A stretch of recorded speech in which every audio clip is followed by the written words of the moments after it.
Man and sport, a timeless means of entertainment. Some men hit home runs, others are curb stumped. Some win Cy Youngs, others get dunked on. Some men become MVPs, others have 70 saves in a game. But your stats won't matter here.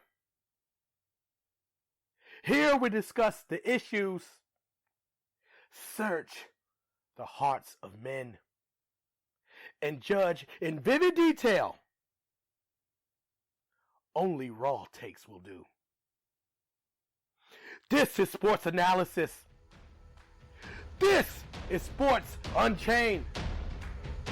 This is Sporticus!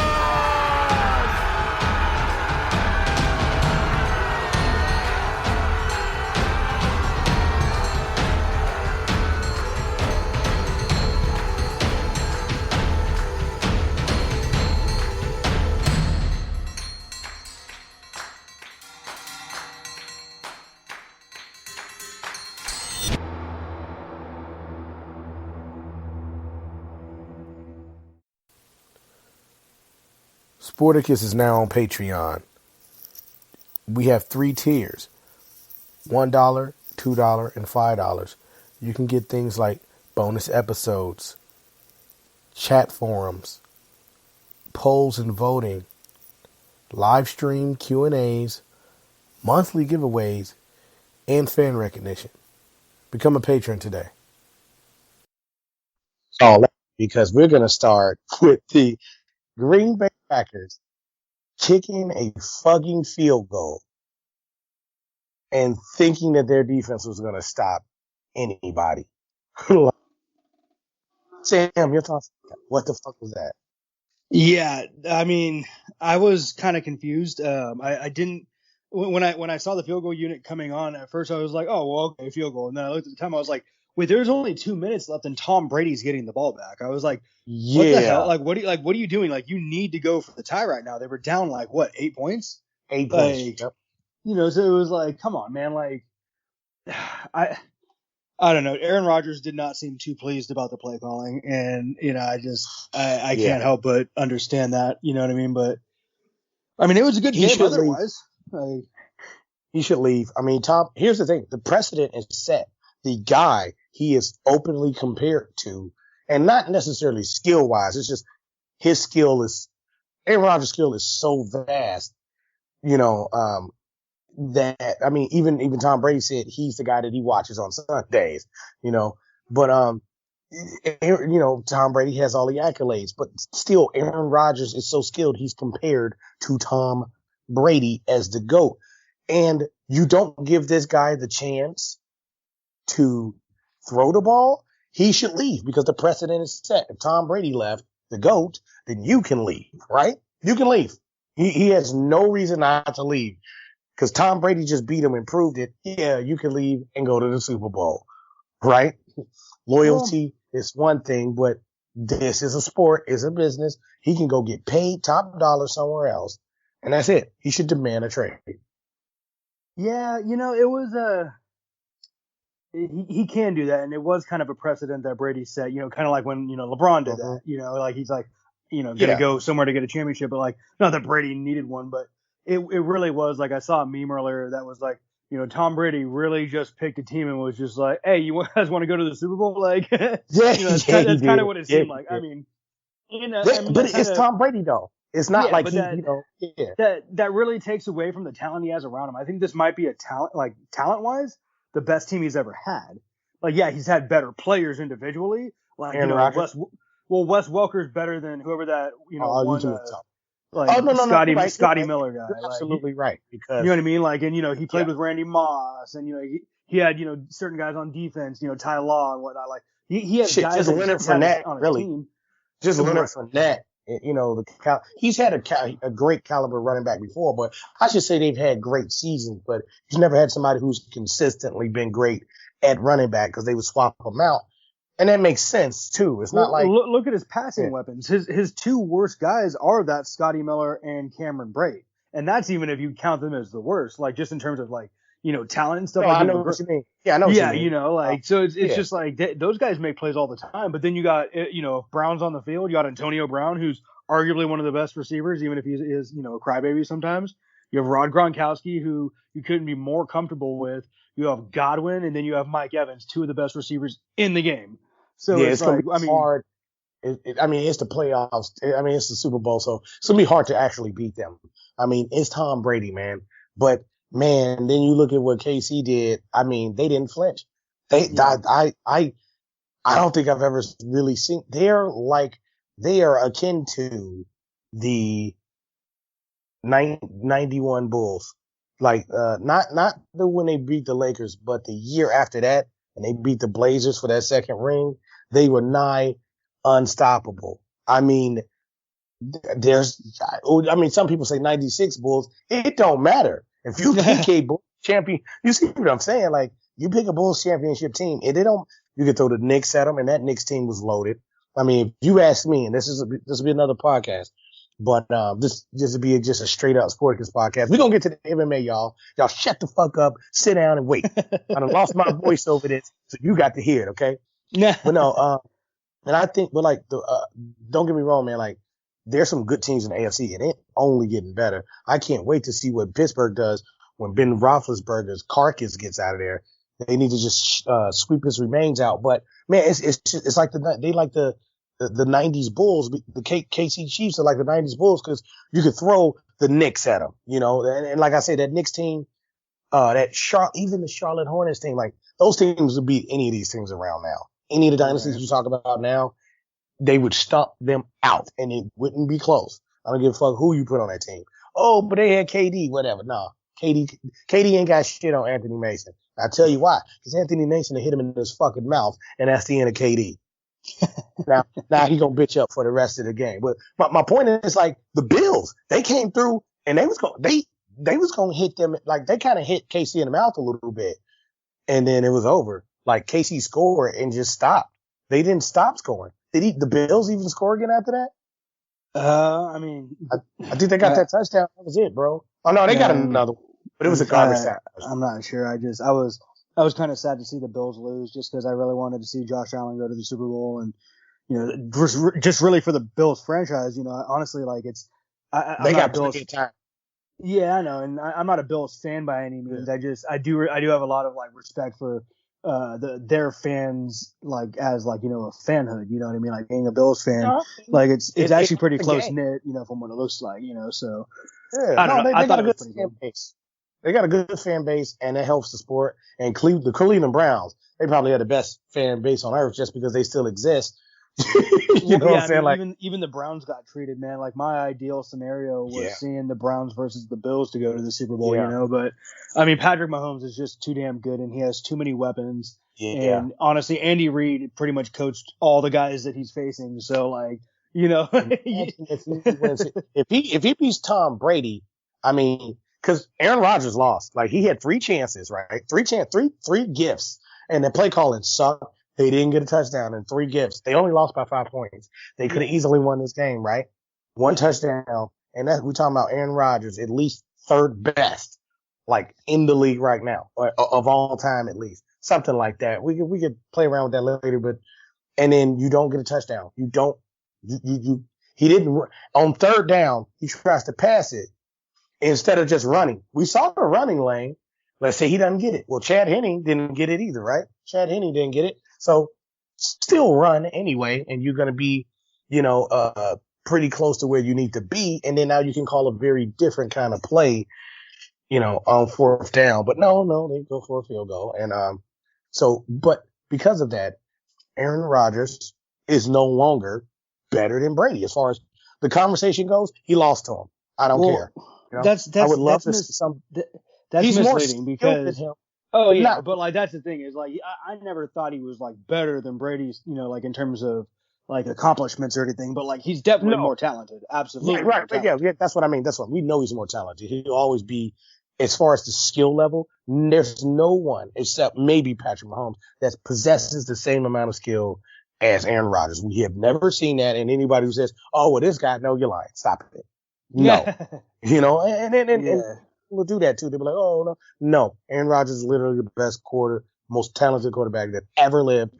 Period. And Patrick Mahomes, there's a couple things he doesn't do, but that's okay. There's a couple things that he does do that's amazing. Like, you can't really beat Patrick Mahomes, you know? Right. So if Patrick Mahomes beats Tom Brady, he leapfrogs Aaron Rodgers in that GOAT conversation. He does. He has to. No. He would have. Too young. No, listen, like you said, it's not just about your accomplishments. We know, it's not the accomplishments because we know he ain't got 6 rings, right? But we talking about in terms of this talent and what he was able to accomplish. Just him. He don't have 6 rings. He didn't play long enough, right? He didn't even play 6 years, so he can't have 6 rings. So we have to do an accurate and fair comparison. And I'm saying, like, does this dude get a 2nd ring in his 3rd year and win it? He would win Super Bowl MVP. Well, in some aspects, like, man, I mean, damn, you beat Brady to do it. Think about it. You would have to beat the man you were chasing to do it. The other guy who was supposed to be, who they say is better than that, more talented and stuff, and the GOAT, at least in terms of talent, Aaron Rodgers lost to him. So you have the chance, because people think and say and believe that and Patrick Mahomes is better than Aaron Rodgers, or at least we all know he's on par with him. You have a chance to now jump ahead in that conversation. So now it'd be you and Brady.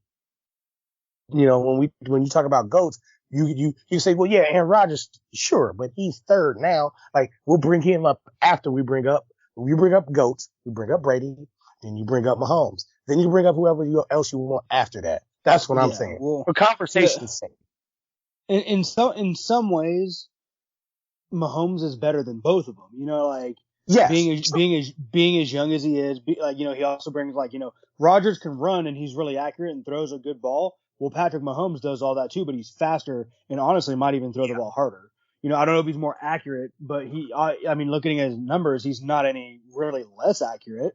Right? No, you're right. We would be splitting hairs, but like those hairs matter because these. Yeah, but at the same time, it's a different generation. And Rodgers, remember, like, he didn't just come into the league as a starter. He had to sit behind Brett Favre and everything like that. Like, there were certain things that made him into what he is now. Right. Whereas, like, Mahomes just kind of came in. You know what I mean? Like, he just right on the scene. Like, I'm not going to say that necessarily that he's better than Rodgers or Brady right now, but obviously beating Brady in a Super Bowl, that's going to go a long way. But I think so. I hate to do those comparisons, at the moment. No, I feel you too. I feel you, and I'm trying to do it in a fun way because who really gives a shit? Like, we just watched 4 great quarterbacks do great stuff, right? So it doesn't really matter. It's all entertainment. But what I mean is, in terms of accomplishment, he would have accomplished more than what they have at the moment. Not at that point in their career and all that stuff. Not only that, the only person he really lost to was Tom Brady 2 years ago. And he would avenge that loss in the Super Bowl. Like, That's a lot. He would be avenging his one true loss. The man that made him taste defeat and got a ring about it. Imagine beating Tom Brady and saying, oh, well, I did lose that 1 year to the Patriots, and now Tom Brady's on that side, and I beat him. Like, not a lot of people can say that. They just can't. You know what I'm saying? Like, not a lot of people who can really say that they beat Tom Brady in the Super Bowl. Only 2 quarterbacks. One did it twice. Only 2 people can say that they beat the GOAT. You know? So, sure, if you're in the AFC, you can say, oh, I beat him multiple times, but whatever. They didn't go every year. But, yeah, it's just, man, I can't believe that Aaron Rodgers' career with the Packers can end like that. And if you think about the doors that opens, if he demands a trade, everybody would want him. There's only like a few teams that just won't take him, like the Bills, probably the Browns, people who have their franchise quarterback already, Obviously the Chiefs, and Tampa Bay, but anybody else, they would just be, you got to sell your soul to get Aaron Rodgers, right? Right. I think the Niners. I think he'd go to the Niners, and I'd shit myself because I hate him, but I mean, it'd be fitting. I know. I love Aaron Rodgers, but at the same time, he would be part of that team with that fan base. I don't mind the Niners whatsoever. Like, I used to love Joe Montana and those teams, but that fan base, and we talked about it at length. Yuck, man. Oh my God. I don't know how could I take my favorite football player of all time? One of them. How could I take that with that fan base? You know what I'm saying? Like, ugh. Yeah. So, I don't know, man, but what we really, really here to discuss is the fact that I was at a party screaming my lungs out. I said, do not bet on McGregor. Don't do it. I said, I'm going to tell you why. A lot of people, they just kind of casual fans, which is great. I like a great casual fan and being in parties with a bunch of casual fans. But they're like, yeah, man, I think McGregor's got it. I said, hell no. I said, this is going to be a different fight. I said, he can't take punches and Poirier can knock you the fuck out. And I'm pretty sure that's what's going to happen to him as soon as he gets clipped, right? Yeah. So he gets clipped. I look over at people. I go, hey, man, it's happening. They go, no, that's just, I said, just wait. I think McGregor threw one counter punch and then folded up, and that was it. Because he can't take punches. A lot of people, oh, yes, he can. Nah, he can't. I mean, ask Nick Diaz. Ask Khabib if he could take punches. You know what I'm saying? I mean, actually, I'll be fair. He took a few from Khabib. Took a few, but he doesn't have a strong chin. He doesn't have as strong a chin as you would think, because he can definitely dish it. Don't get me wrong. When we will look back at this, he's going to be one of the best MMA strikers of all time. He still is. No matter what, can't take that away from him, correct? Yeah. However, he can get his ass knocked the fuck out. And I knew he had been knocked out before, but I was like, look, man, check this out. He's just going to get hit hard. And I mean, it seems really simple, but it's not, because that doesn't happen to everybody. You know what I mean? And it hadn't happened to him. It hadn't happened to him. I mean, yes, he's been caught before, and that's how he ended up on the ground and getting his ass whooped. But Poirier also wanted to avenge that loss. We got to understand, a lot of people don't understand that was very early on in their careers when they fought. Or, it was very early in who they were as fighters. And Poirier wanted to avenge that loss anyway. And this was just a long time coming. I yield the floor to you. Well, first, Shano, I would like to say that there's only one reason that it went down this way, and it's because Conor McGregor, he wasn't ring ready. There was a lot of rust on the tires, if you know what I mean. He needed to shake off the rust, and he needs to fight more, Sean. He needs to fight more. But I digress. He honestly looked very good in the first round, but when it came down to it, he honestly was winning in the second round. The problem that he ran into was the fact that he got a little comfortable and he hasn't changed much. He hasn't adapted to the game, because the last time he was in the game, he was doing the things he was doing and they were working, right? Except for against, Khabib. But now he's against Dustin Poirier, who studied hours and hours of McGregor fights. You know what I mean? And like, he goes in there knowing, and he was even talking about how McGregor sits hard on his plant leg. So like, when he throws, he disperses his power, but like, he's hard into the ground with both of his feet. It's almost like a karate punch every time. And that's how he's able to generate the force he needs like that, because you can't stand in front of him for like too long. Just can't. But then Poirier was also smart enough to understand too that when he's gonna do that, if you can just clack right on that fucking calf, just one good one, two good ones, however many it takes, the tree's gonna collapse at some point when you start taking down the stump. You know what I mean? Like, I hear you. It's not just that though. and you're absolutely right about all of that. It's not just that. Here's the single easiest thing to beat, the easy path to beating Conor McGregor. Can you take a punch? Because if you can take his punch, and you got to take his best one. I mean, that's just not easy to do. Jose Aldo couldn't. I'm just saying. And he's one of the greatest of all time. He's one of the Dustin GOATs. Poirier is made of championship material. Like, I don't think anyone beats Khabib except for George St. Pierre, but that's a different talk. But at the same time, in terms of current competition, I hope Khabib doesn't come back, because that lightweight division in the UFC is the best division in any promotion in combat sports. And in my opinion, it's almost just unquestionable. You can't, no debate, man. Like, that is the most talented, exciting fucking weight class. So I'm joking. What'd you say? I said, what about Bellator? No, I'm saying all of them. I'm saying no, I know. The joke was Bellator would tell you that they had the best division, but they always say that. Well, yeah. I mean, Scott Coker sat there and said, like, oh yeah, I think our light heavyweight talents are better than the UFC's. And it's like, is that the same lightweight or light heavyweight division with, like, Jan Blachowicz and, John Jones at that point in time, like, Daniel Cormier too. Like, it was just shut up. Like, it's just not the same. I appreciate him trying. I mean, you got to market yourself somehow. And but like when your champion is a guy, like, well, when your champion at the time was Ryan Bader, and that's a guy that failed out of the UFC. Like, he could not hang in the UFC. So it's like, yeah, man, that's great that you have Ryan Bader. He was a good fighter, but don't sit there and try to say that your talent's better than UFC's when that's your champion. Like, you know what I mean?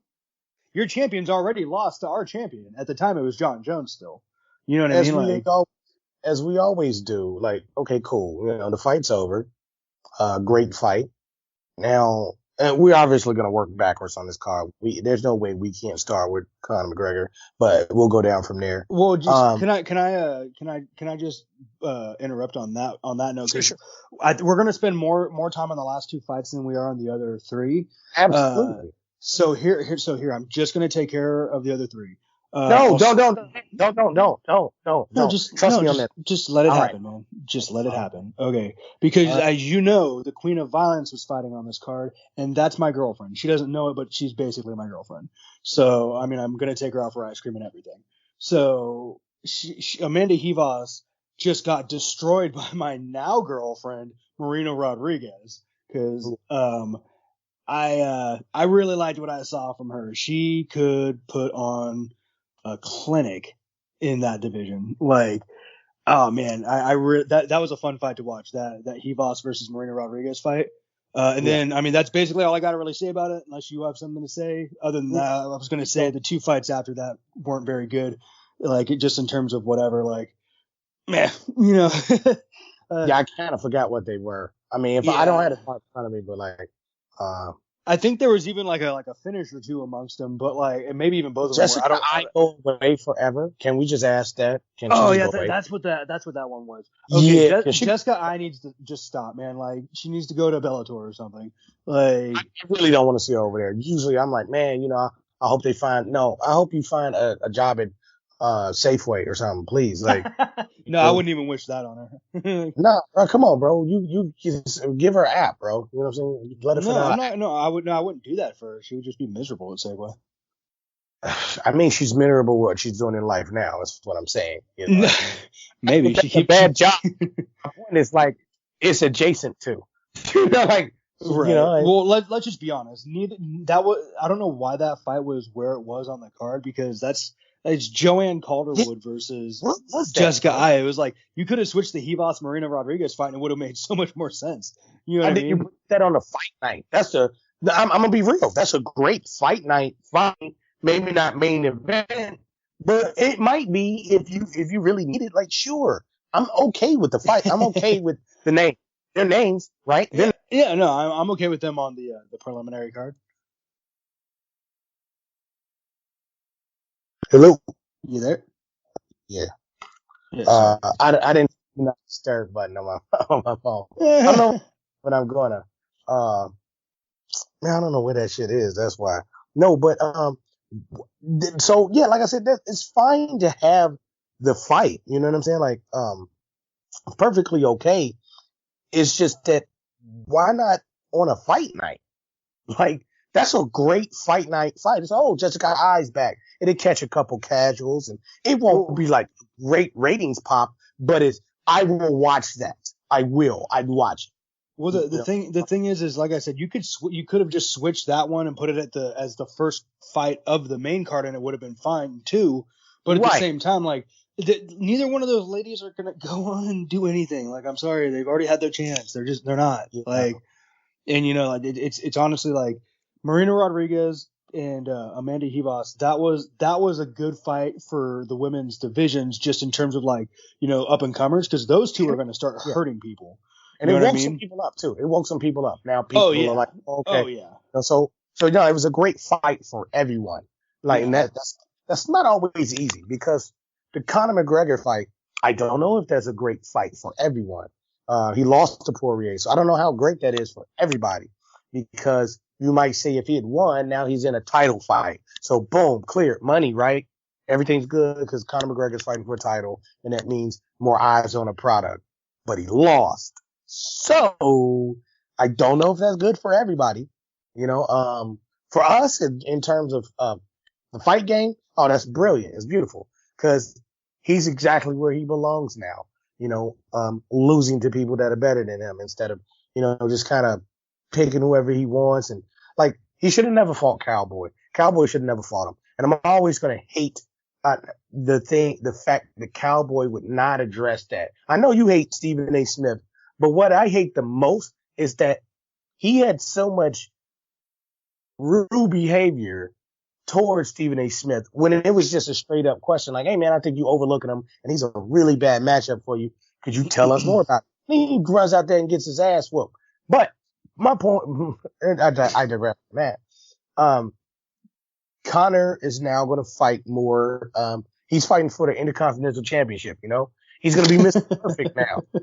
But this is great. Think about it. He gets to fight all these mid-carders. Sure, he'll be main eventing, but he'll be fighting mid-carders now. And this will help strengthen cards, help strengthen their resumes, and hopefully everybody can get some money. Don't you want a money fight with Conor McGregor? You wouldn't be able to get. Do I? Yes, I would love one. Yes, I would personally. Yes, that'd be great. But I'll even take the beat down to get it. But here's the thing though. It's like he doesn't even have to fight mid carders. There's so many fights for him right there. Like, even if you were to crown Dustin Poirier the champion right now, there would still be Gaethje. There would still be Tony Ferguson. There's still Charles Oliveira. Dan Hooker, Michael Chandler. Like, there's so many guys that he could fight that aren't like that are main event draws. Like, I would no. But what I mean is Dan Hooker is not. He's not gonna be a champion. You know what I'm saying? Like, we saw that. Let's just segue straight into that. But honestly, you could get away with putting a McGregor card together just to see what happens. You know what I mean? But he's mid-carder. He's a mid-carder. Like, Dan Hooker is a mid-carder. IC championship material. He can be Mr. Perfect, Razor Ramon all day, but he ain't gonna be The Rock or Stone Cold. And that's okay though. We still like other people who aren't The Rock or Stone Cold, right? That's fine, There's nothing wrong with, I don't even want to say second tier, because I know what you mean. Like, these are top guys. There's still plenty of top guys for him to fight. It's just that it ain't gonna be for that title. So I'm gonna say it's mid-card stuff. And I mean mid-card as in these people aren't winning a championship. That's all I mean. Not that, because they're gonna be in the main event if they're fighting Conor McGregor, no matter who you are. He'll never fall off that much. If anything, you could give him maybe a couple easy fights just to, and I don't know. Here's the thing. Well, I don't even think they should give him an easy fight necessarily. If he wants to keep fighting, and fight more consistently, like I said, there's already like 4 guys that could legitimately fight him. Like, since he lost and Tony Ferguson lost, they could fight each other. Since, Michael Chandler won and he wants to, fight the next best guy, McGregor's a perennial contender anyway. Why not give him that fight? Because if he beats McGregor, then he definitely gets a title shot, you would think. Charles Oliveira, why not? You know what I mean? Like, these are all great fights to test McGregor to see if he's serious about getting better and adjusting and competing more. Because, like, if he loses, of course, like, he's still Conor McGregor, but he's going to have to fight his way up again even more so. Like, maybe not as much as, you know, a common fighter, but, like, he's going to have to go through more of the muck like the Dan Hookers and stuff, you know, if he loses again. But at the same time, there's so many good fights you can make for him that are big money that you could put on the card with somebody else, like, you know, the next Poirier fight or whatever like that, like, you know, with the next Ngannou fight or John Jones fight, like 40 Intercontinental Championship. Yes, absolutely. I can't stress that enough. He's not getting the Winged Eagle belt, okay? He's not getting the Attitude Era Big Gold belt. No, he's not getting any of that, okay? No, but you're right. You're totally right about that. It's not like he's not marketable or nothing like that. He's not done contending, but he's pretty close. You better give him an easy fight, because if he loses to a Tony Ferguson, he's not getting the belt. He's not going to be. Well, if he loses his next fight, I'm pretty sure he would just be like done or go to boxing or something. But he wants the Poirier trilogy. He wants the Poirier trilogy. Conor McGregor and Logan Paul. No, that Poirier trilogy is. I mean, that's good money for them, but like, it makes sense. It doesn't. No, it does. It absolutely does. Just for money, from a fight. No, what are you talking about? No, absolutely not. Like, they're one for one. I mean, it was Conor McGregor's first fight in, you know, over a year. Like, you know, like, I'm just saying, you can make that fight a rematch right off the bat to make the trilogy, you know, end itself. Like, you can make it in 3 months, and it would still make every bit as much sense as anything else going on right now. No, you know what? Because if Poirier get the title, you wait. Like, you know, I like this. You got to wait for that story, man. You say, nah, give him an easy fight. Please give him an easy fight so that people can make some money, feel good about him. Because if he doesn't have any wins behind him and Poirier has the title, then you can't just say, oh, we're going to have Conor McGregor and Poirier fight for the trilogy. No, do the trilogy for the belt if you can. So sit on the trilogy, because now it's in your pocket. That's the one in the chamber you keep. You know, and like I said, you can just put him up against, you know, Hooker, Ferguson, stuff like that. I think Hooker's a great fight for him. That's the fight you want to see out of Conor McGregor. That's about as easy as it's going to get at that level for him right now, is Dan Hooker, if you ask me. Is there anything you would deem an easy fight for him? Like who? Let me pull up the rankings, actually, then I'll tell you. Cause by the way, Dan Hooker got his ass smoked, and I knew he was gonna get smoked. And I was like, hey man, I knew it. I was like, I kind of felt like I kind of feel like he shouldn't be in there with him, because Michael Chandler is just not gonna. He wasn't playing around. He wasn't, and people aren't used to that thing. Is what I always say about Bellator versus UFC. You get guys in here in Bellator that are super hungry, and it's a very different type of fight. Very different. Like Patricio Pitbull. You know what would be decent? Yeah. But you know what would be a decent fight for McGregor would be past Dan Hooker at Rafael Dos Anjos or Paul Felder. Those would be interesting. Yes. Felder. Yes. Give him RDJ. You could also justify. Yeah, I mean, if he would get past those guys, then, you know, honestly, he deserves to fight, you know, one of the top three again. So, but they're not that easy. I mean, RDJ should be a fucking cakewalk, but like, there is still though, former champ. I mean, like, I'm just saying, like, you know, give him something that he could win. I also think that Paul Felder, he deserves to get a big money fight like that. Yes. Shit. Book that now. I'd love to see Felder McGregor. That makes so much damn sense, because you want to know what McGregor is, but at the same time, you want to give him something he can win. In sense, it's a little. Here's the thing: everybody benefits from it. Although it's saying, "Oh, we think this guy can beat you," that's a little shitty. But at the same time, knock him out and make your money. You know, knock him out, prove everyone wrong, and now you know you get the rub from that. So everybody wins in that matchup. If Dan Hooker doesn't, man, I knew he wasn't. Oh, man, I knew it. It's Michael Chandler. It's more about Michael Chandler than it is Dan Hooker not being ready or whatever. Michael Chandler is going to be what Eddie Alvarez thought he was. By the way, where the fuck is Eddie Alvarez at? I mean, like, I literally. believe he's in either like one fighting championship No, or not like Bellator or something. He's in one championship. He's in one fighting championship. He's Yeah, there. yeah. That's but like, where the fuck is he? Is he at the house? The grocery store? No, Is he does still in anyone the hospital? here? Let me Is he ask you still- something. Does anyone care? Oh no. I mean, I kind of do because I just want to make sure he's okay. 'Cause Well, no, a he's fine. He's fine, but nobody cares. Right, biggest bust, man. Or maybe not. I Nah, think he's not the biggest bust. Right, Kimbo the biggest Slice is bust the was biggest bust. nah, I don't consider him a bust. I mean, I don't know what people are thinking, but sure.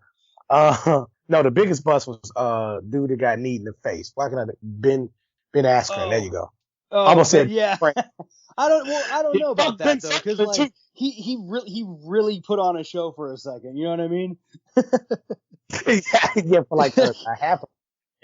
But like I'm also of the mind frame too. If Ben Askren had been younger, I don't know if it would have been that easy. You know what I mean? Like I think he was old. I think he was weathered. I think he was well past his prime, and I think he just ran into a freight train like Jorge Masvidal, which that was always going to happen. From the second Ben Askren started talking shit to Jorge Masvidal, like that was always going to happen, man. Take the set.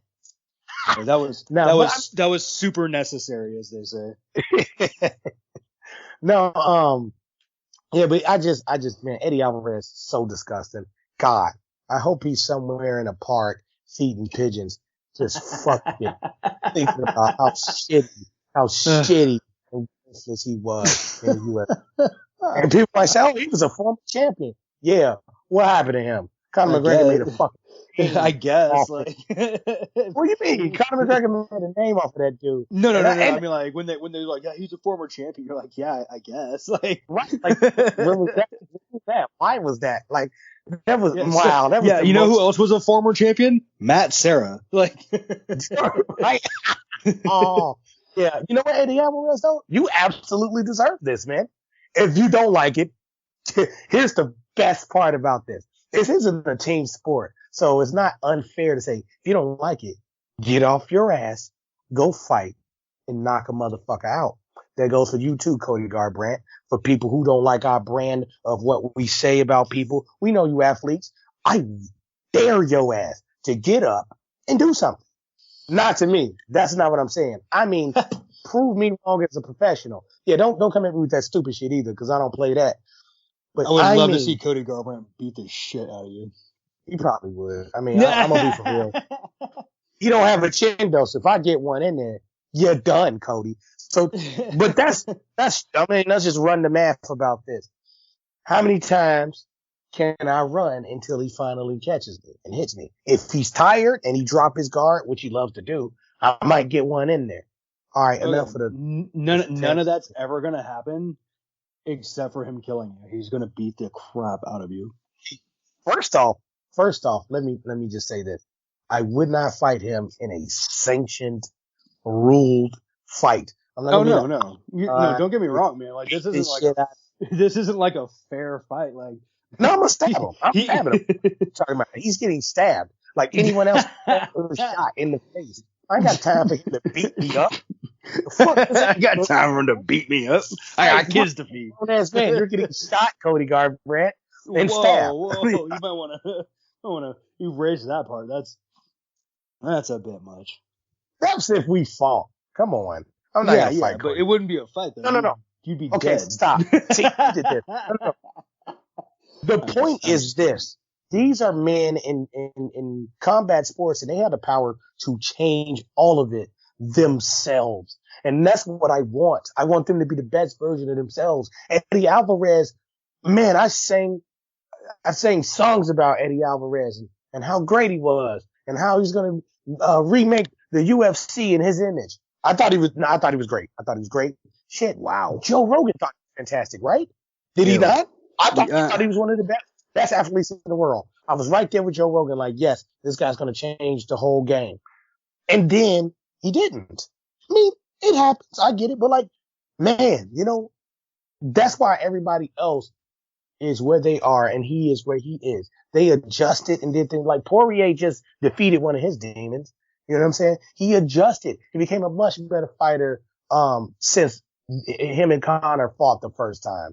That's what I mean. Like Ben Askren, if he's like, oh, you got little podcasters talking shit about me and don't get knocked out in seconds. You knew he was going to fuck you up, but you was out there playing because you were in a cage with rules. One of the rules is he can knock you the fuck out. And that's what he did immediately, you know? And no, all jokes aside, Cody Garbrandt was a fucking champion. And I always say, how many times do I say he put on the single greatest championship performance ever? He fought better than anyone ever could have in their lives. And I will go to the grave thinking that. No one ever fought a better fight than when he did Dominic Cruz. Not one person on this planet. Nobody. I'm not saying other fights weren't great, but his game plan and strategy worked better than anything I've ever seen before in my life. But where is he now? You know, where's that guy?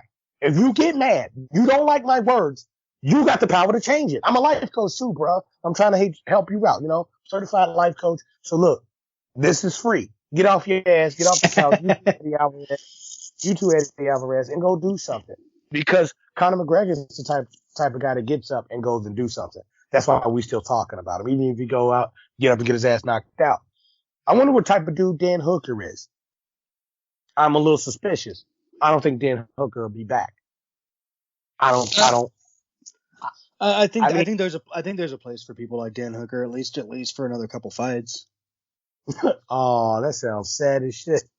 Well, no, he's definitely. I know, talent. but it's just like, sad. He definitely like. There's a glimmer of hope. Honestly, like, you know, he fought Michael Chandler, who, you know, he's not even ranked right now. The UFC hasn't even changed his rankings yet. You know what I mean? He's not even in the UFC's top rankings, but he just knocked out the number 6 guy. So like, he didn't even change his profile picture on Facebook yet. right. Well, Bellator. He's pretty fresh. Like, and that's the thing. It's like, you know, it's Michael Chandler, man. Like the dude's a certified stud. He should have been in the UFC a long time ago. You know what I mean? Like there's a couple of those Bellator. Eddie Alvarez too.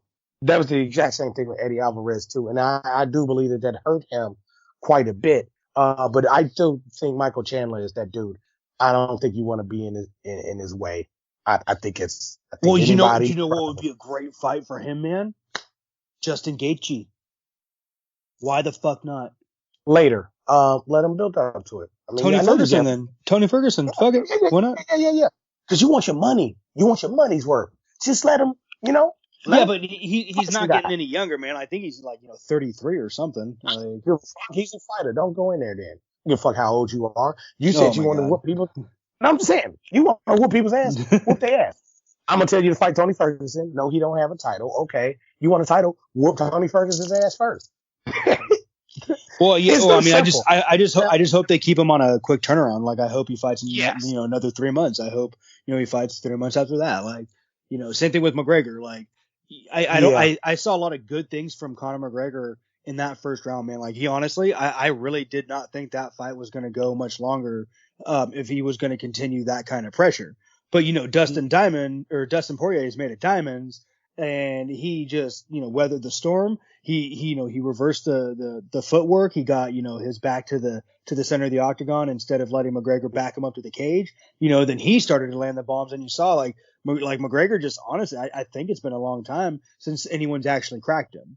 You know, so like, I don't think it's that he doesn't have a chin. I think it's just been a long time since he's been hit by a professional athlete. No, he gets cracked and he folds. Like Diaz, Khabib, they cracked him. They both cracked him. But here's the thing. Conor, as hard as he hits, he doesn't hit as hard as people think he does. Conor McGregor doesn't hit that hard. I know that sounds weird. He's a hard hitter, but he doesn't really, he doesn't hit harder than Dustin Poirier. It's not close. It really isn't. I'm not sure if I agree with that. I'd have to do some actual numbers about it because people that have fought Conor McGregor have come out and actually said that he hits the hardest. Like there's like little articles online where, you know, people have asked that question. I want to hear who. Just drop a couple names. Let me look up the article. I'll look up the article. You continue talking. Okay. Well, here's the thing. They probably lost to him, right? Because he didn't lose to a lot of people. They probably lost to him. So, fuck whatever they said when it comes to that. Oh, yeah, he hits the hardest. Yeah, because you lost to him. Like, of course he hits hard to you because you couldn't take him. But here's the thing. Floyd Mayweather said he doesn't hit hard. I'm going to take Floyd Mayweather's word on that. He said he doesn't even rank on hard hitters. He don't. I'm not saying that he can't knock you out because clearly he can. He can hit you with a flurry and your ass is out. And yes, that flurry he was putting on in that first round, he looked like he could have took Poirier out. This is the problem. He doesn't hit hard enough to do it. You know, I mean, trust me on this. It's not that he lacks in skill or anything like that. It's just the fact that he doesn't have the power everyone thinks is in his hands, and he doesn't have the chin everyone thinks he has. Now, I'm not saying it's trash. I'm saying it's just not that. It's more like a B plus, not an A plus. You know, it's a big difference between that. I mean, they're both phenomenal. Would you want a B plus chin or a C chin? Obviously, you know, the B plus, but like everybody, oh, y'all know, man, he could take this, he could take that. Nah, it's like more like a B plus. Like that's still really good, like really good, damn good, but it's not as great as you think. Like he clearly punches. Did you pull up the article yet, or? I'm looking for the exact one, but he's definitely on. Well, no. Here's what it is. Like, you know, you type in hardest hitters in the UFC into Google, and he's in a lot of these different articles rankings. You know what I mean? Like, I'm looking for the exact article because it's like professional fighters reveal who they think, you know, is that. But like, there's a couple of those, and I'm not finding the one that I've read. It's not that I'm trying to be I don't want to take that away from him. Like, he knocked Jose Aldo out. Maybe he's the hardest hitting guy to Jose Aldo. He has so many other knockout victories, though. Like, that's the thing. Sure. But like, his knockout victories isn't just, he's accurate as fuck. Like, he knocked out Cowboy. You know what I'm saying? Like, my point is he's still very accurate. Even if he doesn't hit as hard as you would think. If he hits your ass 5 times with some, you know, with just his standard punches, you're not going to take a lot. Check this out. So this helps my point. I found one of them. Guess who? Just guess who says that. Dustin Poirier back in 2019 was asked on Twitter, who's the hardest hitter you've ever fought? He said Conor by far. So there you go. Also, he had lost to him at that point. That's that doesn't matter. When did they fight? That Get out of doesn't here. matter. What did I say though? What did I say? Didn't I say it was probably gonna be people that lost to him? Of course he hits hard. But he just beat him. But like he just beat him. Like that's like the perfect person to use.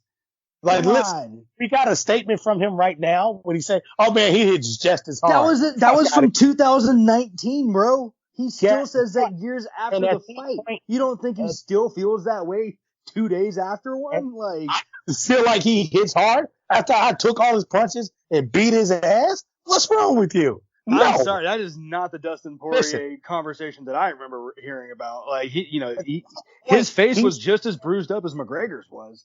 Like, at the point, he still, because see, that's what I'm saying. I'm not trying to say that he's not accurate and that he cannot knock you out. I'm saying you're saying he doesn't hit hard, and that's just not true. He doesn't hit hard as you. He doesn't hit as hard as you think. He's not. What do you mean? He hits every bit as hard as I think he does. No, like, he doesn't. I think you're thinking that I'm comparing him to Francis Ngannou. I'm just saying, like, the dude has serious knockout power. Look, it's just. I mean, I'm gonna take Floyd Mayweather's, who doesn't have a loss to Conor McGregor on his record. I'm going to take his word for it. I'm just going to do that. I think that's safe to do. I think that's okay. You can take Dustin Poirier's. Sure. You can use that, and you can use that in boxing, but you're not gonna get away with that in MMA. It's different. Like no, it is. What do you different. mean? No way. You're gonna say that Floyd Mayweather. You're gonna say that Floyd Mayweather talking about Conor McGregor's punching ability when he's faced Manny Pacquiao and when he's faced fucking what's his name, Canelo Alvarez, and among all the other ones. Like, you're gonna sit there and tell me that you're gonna take that seriously just because he doesn't have a loss to him? It's a completely different sport. Number one. Number two. Like, they have different gloves and everything. Like, that drives me insane that you would even consider that as like a fair comparison. Look. It's just like this, man. When somebody he was punching said he didn't punch hard. I mean, you can just take it for what it's worth. I'm sorry. I mean, different sports and all of this other shit. Okay, cool. He punched so hard. I respectfully disagree, sir. I mean, well, we are coming a little bit. It's kind of a different school of thought on it. To be, in all seriousness, it is two different schools of thought on it, and we kind of, we're trying to pit. The argument is like put a square peg in a round hole. So, I get it. It's more. This is all entertainment, okay? Not everything's gonna go, and I'm not backpedaling. Fuck that. He don't hit hard. I don't give a fuck. But what I'm saying is, not everything's gonna go, great. But that's the great part about it, because when we pick up, and you and I pick up on these things later, we start to have the second conversation or something, and we actually see straight up eye to eye. And I'm like, damn, we both go, damn, dude, like, this is a pretty good conversation. Like, how did we get here? Because the last thing we said was completely opposite. So, no, still a good conversation. I mean, I just don't agree. No, and that's fine. I don't agree with you, but we're still gonna get. You are entitled to do so. Right, we're still gonna get great fights from him. So you talked a little bit about it. Who do you put in front of Michael Chandler next? Give me his path to gold. I honestly think that what they should do next is like Chandler Gaethje. I think that would make sense. I think Chandler versus I think anyone right now is just not a good fight for Charles. I mean, Charles Oliveira is not a good fight for anyone right now. I think he's going to be the ultimate champion when all this waters down. You know what I mean? Like, when the cream rises to the top, I just think Charles Oliveira is going to be the one that's still standing. Like, his jiu-jitsu's good. It's not just good. Sorry. Excuse me. It's incredible. Like, his jiu-jitsu is just like Khabib's wrestling. You don't beat Charles Oliveira on the ground. I mean, I think Poirier is going to be, man, like, I like his game. I liked it before. I think, honestly, he should have been champ. It should have just been what it was. But, whatever. I mean, he's still right there. And he kind of mentioned that he ain't going to be doing this very long. So I'm thinking he's putting a lot more into his fights than what he generally would. Not that he ain't giving it his all, but maybe he got his all plus like 10% more. Maybe he found a level beyond Super Saiyan. Maybe he went Super Saiyan 2 or rescinded. Well, I mean, you got to think that Poirier is one half of whatever the next title match is. You know what I mean? Like, I don't know who he's going to face necessarily, but you got to think on some level that he's going to be the one fighting for the title once Khabib gets rid of it or relinquishes it. You know what I mean? Yeah. It's like, I don't know why, but it's, he either hasn't yet or the UFC hasn't changed things yet. But at the same time, like, Khabib really, like, I don't know if he's going to come back and fight any of these guys. I think, like I said, he'll come back and fight St. Pierre, but if that's if the money's right, because like that'd be a perfect 30-0, but it's not going to be for a title, man. And how much money would you put on Michael Chandler versus Khabib? Well, how much money would you put on Michael Chandler? Against Khabib? I wouldn't bet on Michael Chandler. I was trying to get you. No, I wouldn't do that at all.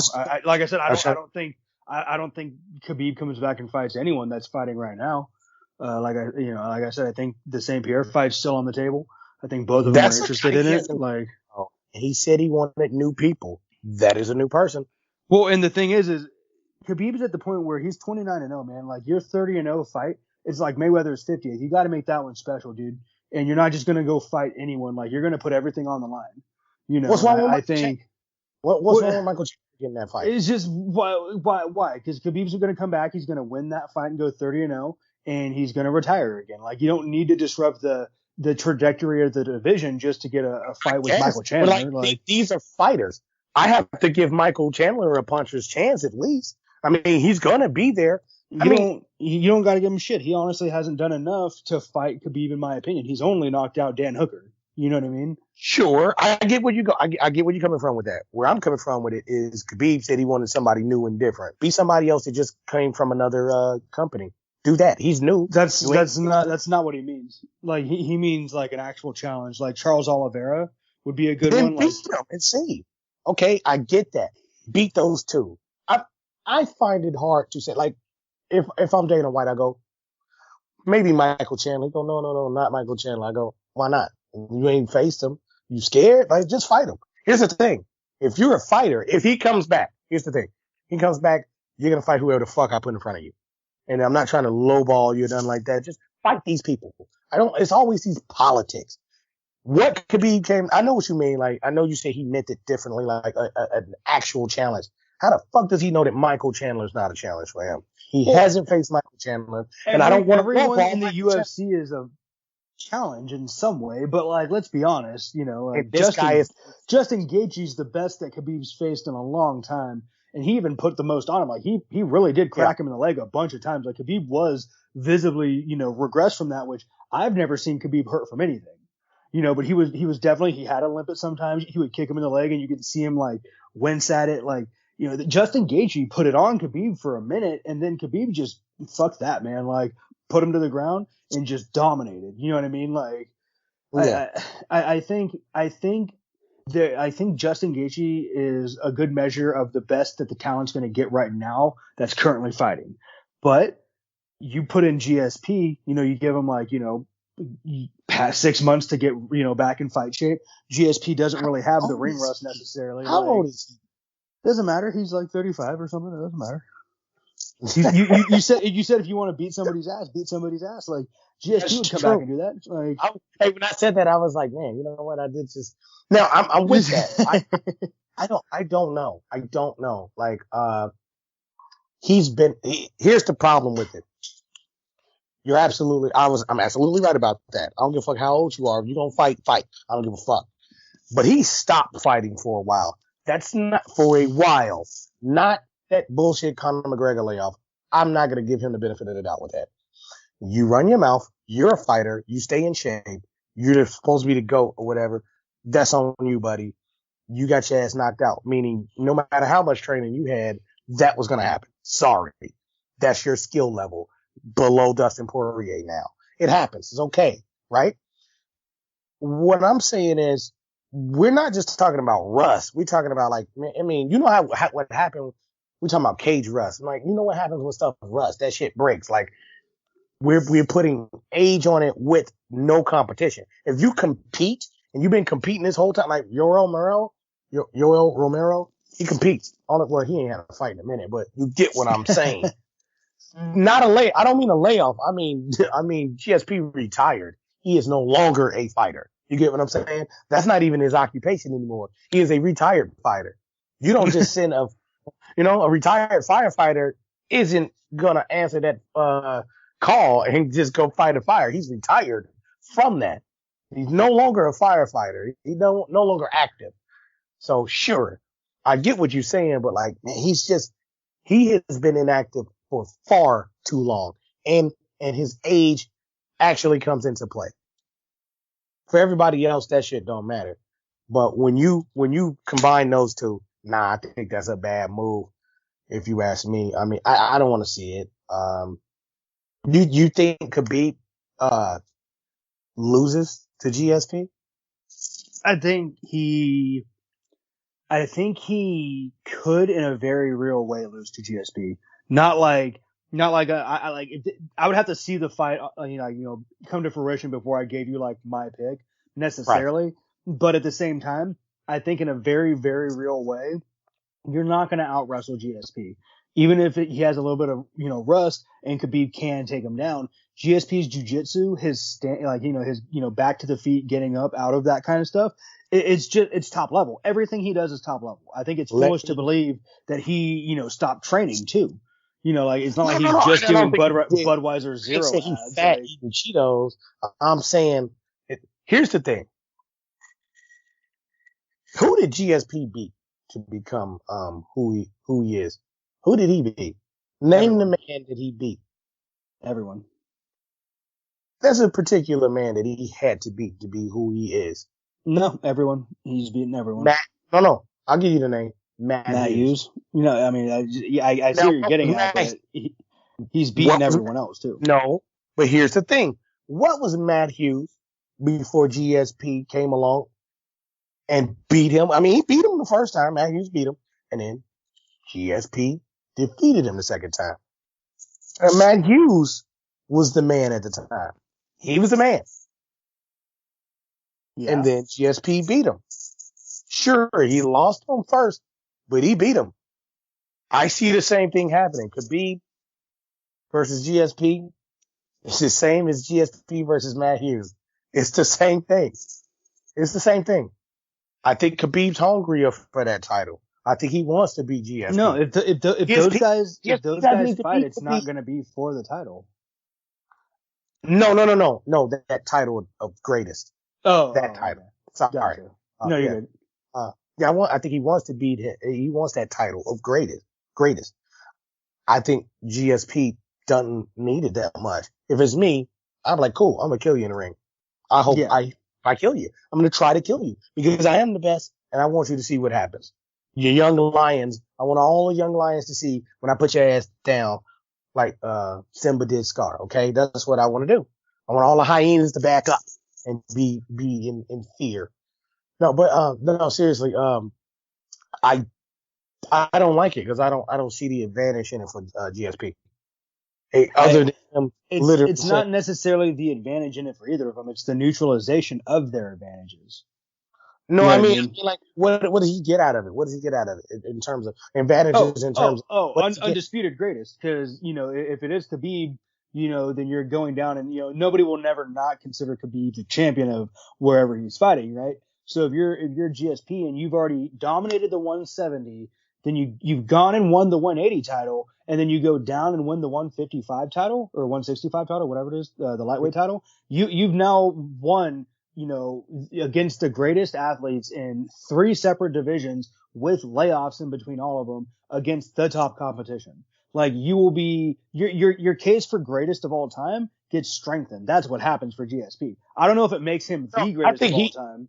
No, I think it strengthens the argument. I think you just make the case that it would, and I think it, without a doubt, absolutely would. I think he's the GOAT anyway, but I don't think we should just be. I think it's just straight up yes or no after that. Like, don't even give whoever. It don't even matter who you think is at that point. It really don't. It's not even just about comparison. Is he? If you say no, cool. You don't need to make a case. Here's what it does for Khabib at the same time. Whereas it would strengthen GSP's case. GSP still has losses on his record either way. But if Khabib beats GSP and goes 30-0 against, another GOAT, like, I'm sorry, man. Like, Khabib honestly might even leapfrog John Jones in that case for me. You know what I mean? No, and I hear you. It's just that I don't know. I mean, he's retired. I was going to use that retired firefighter analogy again, but it involved something. Which by the way, I just want to point out that during like 9/11 and during big emergencies and stuff, retired firefighters, EMS, and everything all definitely help out. So I get what you were saying, but no, and that was the problem with the analogy, and I know that. I was just like, well, my point is, but like that's not what they are anymore. Right. Yeah. And it's dangerous though. You got to understand it's dangerous. If you a retired firefighter and you go to fight the fight and you ain't go to fight a fire and you ain't did the shit in 5 years, you are definitely putting yourself at risk. I'm glad you're great at what you do and you should totally go do it, but you're at risk. You understand what I'm saying? Yeah. And that's, but as it's kind of a dark analogy because like your life's at stake with both of those, and that's where I'm trying to get at. Like, you're a fighter, you could die in a ring. You could die in a cage, ring, whatever. You could die. So you want to be careful, man. Like, and I don't know if it's a long layoff with older age. Not like he's fucking, 89 and that, but like, I think it's a bad combination. But it's GSP though. So Am I gonna fight them over it? Am I gonna petition? Fuck no. We all gonna watch that. I'm just saying it's not my first choice, but if it happens, it happens. But no, did you lay out the path to Chandler and Gold? Who does Chandler? Like I said, honestly, I'd have to see who his next fight is to get a feel for what the UFC thinks. You know what I mean? Let's see. Because Who's the head hooker? Who's the head of hooker? well, I mean, you got McGregor, you got Tony Ferguson, you got Justin Gaethje, you got Poirier, you got Khabib if you count him. Like those are the guys that are in front of him, technically speaking. So that's what I'm saying. Like you could plausibly get away with a Chandler McGregor fight. You could plausibly get away with a Tony Ferguson Chandler fight. You know what I mean? Like there's fights to be made. Honestly, I just think that the next title fight. No, you just fuck that guy. But the next title fight that needs to be made is at least involving Dustin Poirier. That's has to happen. It should be Poirier Gaethje. I mean, no, it should be Poirier Charles Oliveira. I just want to see it fast tracked. Sure, but I don't know. It's all really to me. I'm just saying it's in where the money is. That's how I structure my stuff and what I want to see in terms of matchups. But I don't really care when it happens or who fights. I just want to see the best. And I know we're gonna see that. Like you were saying, the division is just nuts. It's uber talented. Like I mean, you don't just see divisions like this all the time. It's like the opposite of the NFC East. The exact polar opposite of NFC East. So I think I like Chandler facing Ferguson and then going from there. I think that puts him. Honestly, I think that puts him right in either Conor McGregor's face or McGregor might actually be next. Who knows? But the problem with doing that, in my opinion, is the fact that Tony Ferguson's lost his last 3 fights, 2 or 3 straight fights. I see the problem that I see with that is you're rewarding Tony Ferguson for losing and you're almost punishing Michael Chandler for winning. You know what I mean? Like it's not like Tony Ferguson's an easy fight. It's not like he's an easy fight. That very well. Chandler, it should be. I'm to Oliveira. That's not the point. The point is Tony Ferguson should have to beat Dan Hooker, who also just lost, and then the winner of that gets to go face somebody good because they have a win now. You know what I mean? Like that's just the way that I'm seeing it. Like you can't just take people that just lost and put them against people that won unless it's like a different trajectory. Feed him. Tony Ferguson. You don't feed Tony Ferguson anyone. Like what if he just lands one elbow and splits Chandler's face down? Like, sorry, we're talking over each other. What? I said feed Ferguson to Chandler to boost the name and of Chandler, man. You want to make him a big deal. He's the new guy, and Ferguson's on the way down. But let him get his ass knocked out again against Chandler, and let him have some other legacy. I just don't think that's fair to Chandler. He could go knock somebody out who's hasn't lost his last fight. He can go knock out Dustin Poirier for all I care. Like, I don't know if that'll happen, but But then you're not using Tony Ferguson's name for all it's worth. It's not worth that much anymore. He used to be, and that's a name. That doesn't matter. Let him. You can't. You can't put not unless Michael Chandler loses his next fight. Can you put him against Tony Ferguson? Like that's not fair. It's not fair to Michael Chandler. He just came from another organization and he just got a spectacular knockout against an up and coming star in Dan Hooker, which you can debate all you want. He was up and coming. Yeah, let him knock out a legend. Now let him knock out a legend. He doesn't need to. There's legends he can knock out named Conor McGregor. That's ridiculous. Put him against Conor McGregor. I get where you're getting at, but that's what I said though. That's what I said though. Like that might be what they do. That might be what they do. It might. That might be. It would make sense. You know what I mean? Because I know it kind of goes against what I was saying because McGregor just lost, but McGregor's a different name than Tony Ferguson. You could get away with doing this with McGregor. You know what I mean? people don't really know Michael Chandler like that. They're more familiar with Tony Ferguson. So feed Tony Ferguson I to the don't. I yes, just disagree. But McGregor. why would you think Tony Ferguson's a bigger name than Conor McGregor? No, No, not I even said a you little can't bit. say he's a bigger name than Michael Chandler. That's where Chandler makes his name against McGregor. He's not going to make his name against Ferguson, who's like Yes, the almost fuck 40 he years old. is. He come No, in he's there and not. dominate Tony Ferguson. People are like, he beat the shit out of Tony Ferguson, the guy we thought would stop Khabib. Yeah, And but we saw Tony Ferguson's last couple fights, and honestly, doesn't look like he should be in the ring with Chandler because it looks like it would be over too quickly. Like, I don't. It just doesn't make any sense, man. It just doesn't. I'm sorry. Nope. okay, what about Ferguson Cowboy? That makes even less sense. No, it makes sense. Two people who are gonna get the fuck up out of here. Just have a fight. I just don't want to see Cowboy get his ass whipped again. I'm tired of seeing that. I'm not. He deserved every bit of that Conor ass whooping. Every bit of it. He should never have done it. I was like, what are you doing, man? I was like, you're just gonna let Stephen A be right? Like, well, how dare you? I was pretty appalled, actually.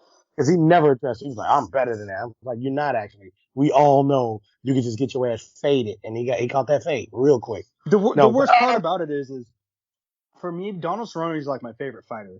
So the worst part to me is, well, yeah. Right. Well, no, the thing is I've seen him put hands on so many people that like he didn't even try against McGregor, and it like hurt my heart to not even see him throw like really any punches. Like it just wasn't the Cowboy. Like something about that guy in the spotlight just doesn't mix, dude. Like yeah, and he had that stink on him, and everybody can smell it. It's like, yeah, man. Right, and even Stephen A. And I know you hate him, but the only reason I bring him up is because if a guy like Stephen A., who's a novice or whatever, just not up on this MMA shit as anyone else, if he can smell that shit off you, you need to check your drawers. And he didn't. He didn't check his drawers, and he sharded himself. You know, I was like, man, Stephen A. Smith is calling you out for something that every single analyst is calling you out for. You need to address that. And he wouldn't. He just got mad. I was like, okay, I'm a clap when you get your ass whooped. And he got beat up immediately, you know. But like his arrogance and ego as a fighter is what led him down that road. Now, had he just adjusted, like I said, like the likes of Eddie Alvarez and Cody Garbrandt need to do, then we probably would have got a much different fight. And I really wanted to see that fight.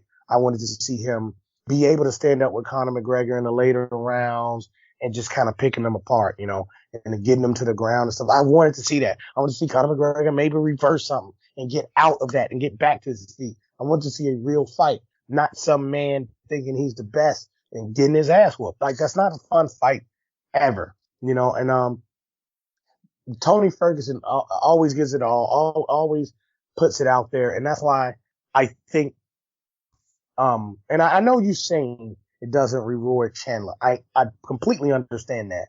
But when I think about these two men, I think Tony Ferguson absolutely wants to take on a newcomer into the UFC. And I think Michael Chandler, seeing Tony, even though Tony Ferguson did lose, like he's on a losing streak, you know that. Still,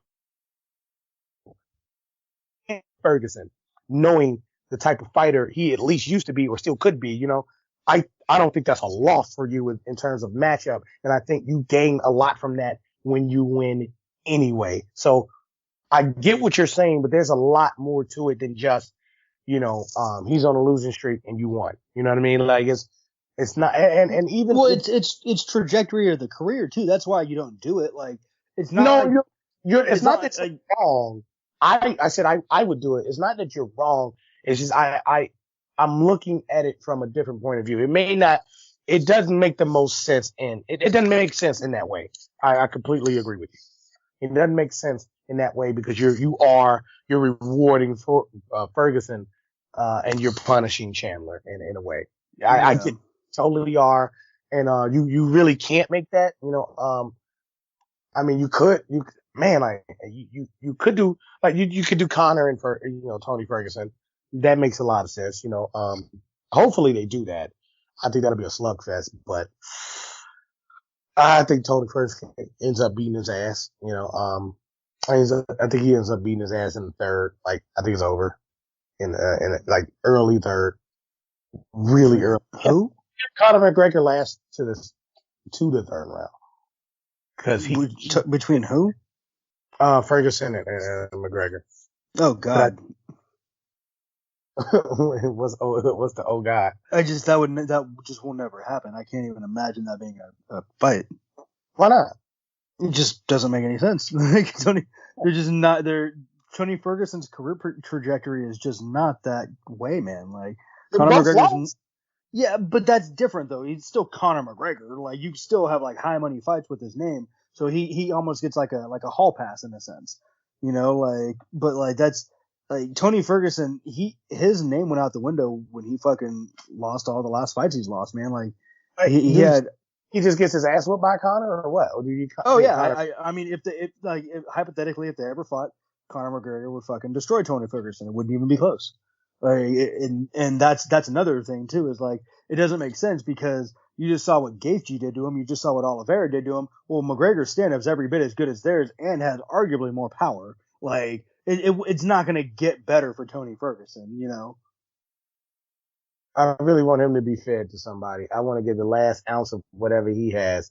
I want to see him just get mopped up and then carry his remains out over the Bellator. I really don't care about like people when they just fall off. I really don't. Like, get him out of here, man. Needs to go do some bare knuckle boxing. Oh yeah, now there you go. Now you mean like what Paige Van Zandt's doing? Yeah, exactly. Can't wait till she gets ugly from that. That's gonna be all people gonna be like, oh my god, how could you say that? Because if you get hit in the face enough, you're gonna be ugly regardless. Okay. And then what I'm saying is, she's going to get hit in the face a lot with bare knuckles. It's not going to be pretty at all. Why would you go do that? Listen, I'm not Paige Van Zandt, okay? But I still don't want my face fucked up. I'm just saying, I'm not going over the bare knuckle fighting to get my face fucked up. Like, why would you do that? Go to Bellator. Go. Why not? Like, for real? Go to what?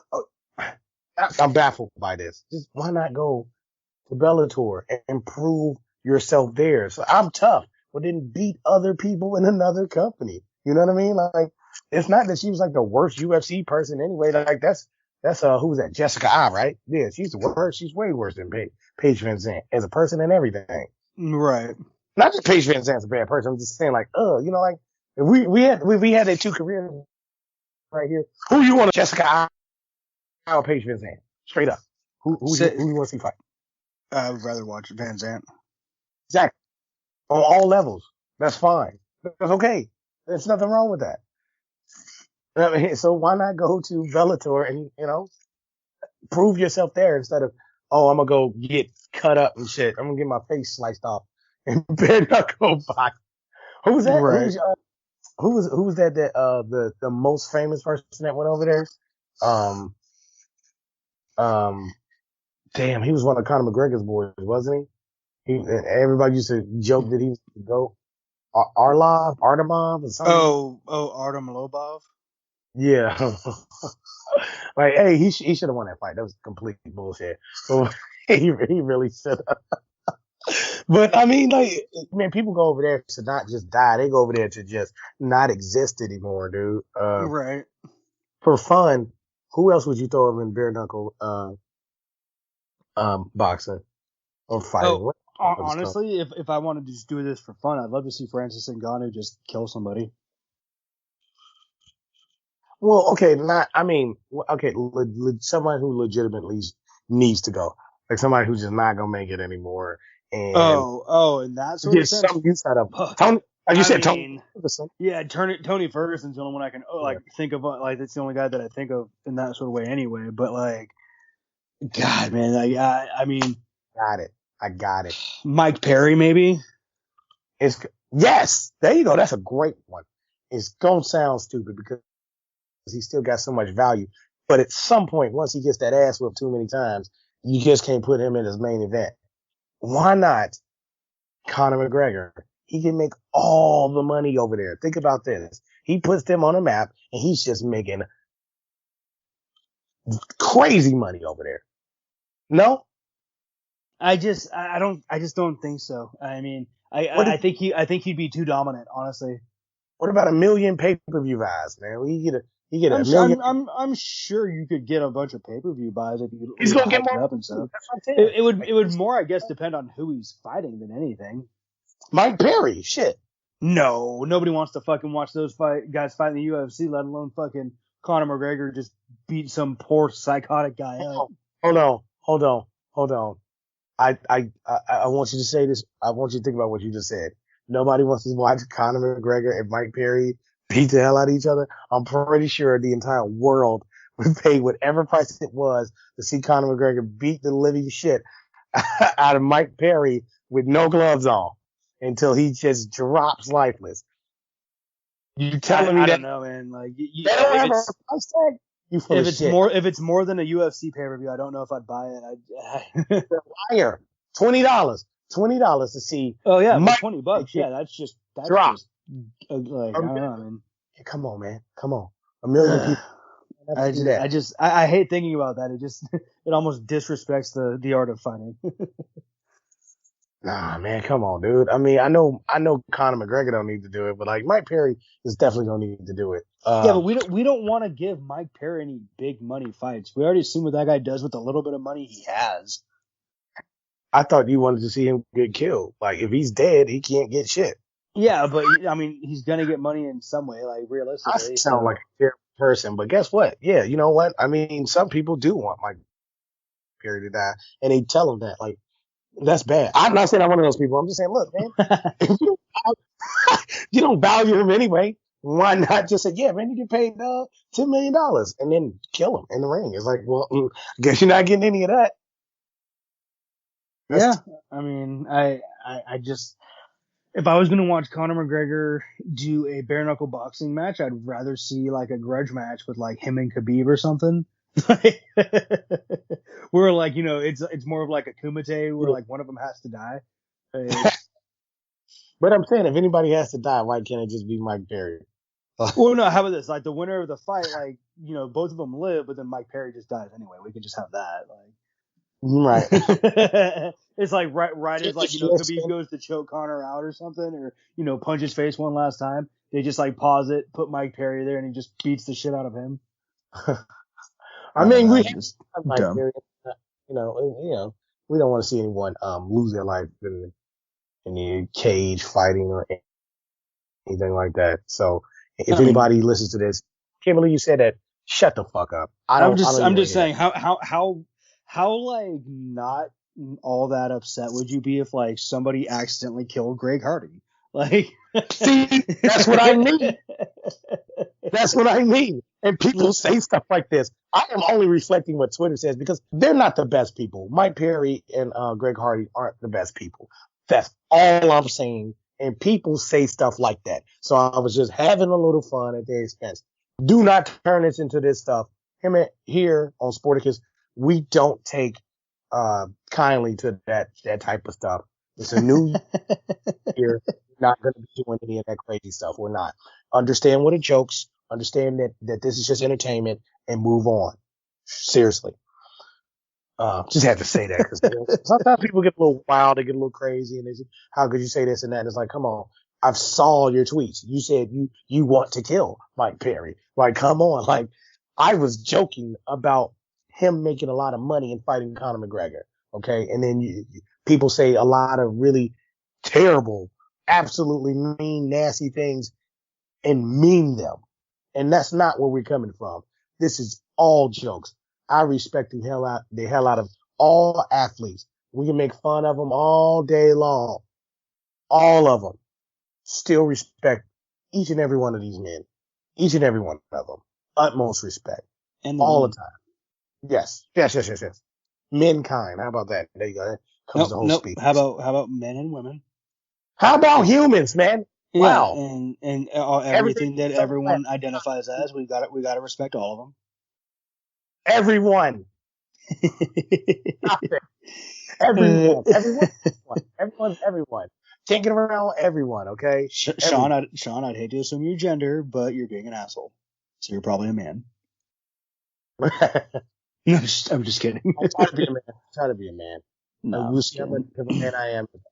Mike Perry and Cody Garbrandt and yeah, when both of those assholes carpool to your house, beat the shit out of you in front of your kids. Hey, if this carpool to my house, wow, that's some next level shit. I'm like, you know what I'd love to see is like, you're like, definitely hey, I know you well enough to where you're like, all right, I'm gonna let you guys whip my ass and everything. That's fine, but you gotta sign these hats just for my kids. One for the Sporticus studio. Like, think about it. Like Cody Garbrandt, a knockout artist, man, and Mike Perry too, for what it's worth. I'm not gonna last long, so great. No, you're not. Yeah, you wouldn't even last a little bit. And like that'd be the one day I'm coming over to like, help you out with something or to like, do a podcast or something. And I just walk up on them just mercilessly beating the shit out of you. And like, I can't even help, man. Like I just sit there and kind of like watch. And they're like, you want some too? And I'm just like, no, I didn't say that kind of shit. That wasn't me. Like, no, you know what? While you're walking up to say, hey, what's your name? Are you Sam? Are you Side Mount Sam? You must get Side Mount. It's like, I'm not Sam. That's not me. No. Yeah, Nick right. Flory. No, it's actually a pseudonym. It's Nick. My name is Nick. Yeah. No, but that was a fun card. Yeah, and I mean it had some technical difficulties, but here's what I'll say is like I never ever condone illegally streaming something that you should rightfully pay for. You know what I mean? Yeah. But at the same time, this weekend, you know me, man. I pay for all these cards. Yeah. I do it on the up and ups. Like I bought the ESPN app. I pay right out of my own fucking bank account. Like I do it in every way because I really want the money to go to the right place, and that's the only way that I can really kind of guarantee it. But at the same time, this weekend we all and that's the thing is like Dana White's been talking about cracking down on illegal streamers and stuff, and it's like in some places, man, like the sport's only being seen from illegal streaming, and I'm not condoning it in a sense of like piracy. Like I'm not necessarily condoning it. I'm saying like it honestly in a way is almost a necessary evil. Like I mean if I would not have been able to watch the first 3 fights because that's what happened, and I paid $70, and it doesn't sound like they're going to reimburse anyone because it came on for the Hooker and Chandler and McGregor Poirier fight, and everyone seems to be okay with that, and that's honestly like what the whole card was for anyway. But like if I would have been pissed if I didn't get to see any of the card and I had to do it offline and paid $70 just to have them be like, oh, sorry, shit happens, like that would you gotta watch it tomorrow. It's like, but I'm drunk now. Well, no, and it's not even that. It's like, I had invited friends over, like, Nick and his girlfriend came over, and, my roommates were there. Like, it was like, we'd had pizza and stuff, and it was like, all right, cool. So, we're in times of COVID, like, we all, try to, keep pretty, socially distant.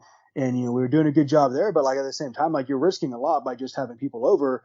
And then, like, to have that kind of thing go on, like, I mean, yeah, shame on us for trying, but at the same time, man, like we're not going to live our life in fear, so I don't know. I just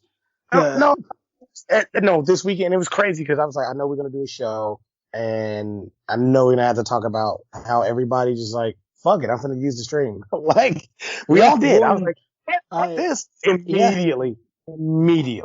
I didn't even hesitate. I was like, hey, yep, doing it because the whole thing went down. Once we found out that the whole thing was down, I was like, nope, no chances here. We're gonna do like what we used to do back in the day when you had no money, when it wasn't easy like that. When we was in high school and shit, it's like, nah, man, we finna go do what we got to do, and at least we all saw it. Well, yeah, and that's the thing too is right around the end of the third fight, the I Calderwood fight. I had checked my phone just to see if there's any updates, and I saw that I was, able to access it back on the app again on my phone. So, excuse me, sorry, that was gross. But I was able to, check the, the app on my PlayStation, and it was back up and running. So I got the Chandler, the last 2 fights, the Chandler and Hooker and the McGregor-Poirier fights. I got those clearly as they could be. It was, great service otherwise, but it was just like, ESPN really, like, they need to be more on top of making an announcement, like, right off the bat. They need to dial it in, and I think they will. And they really have to, because they're gonna. I think they got big competition. With other Hulu's got live sports and all this other stuff.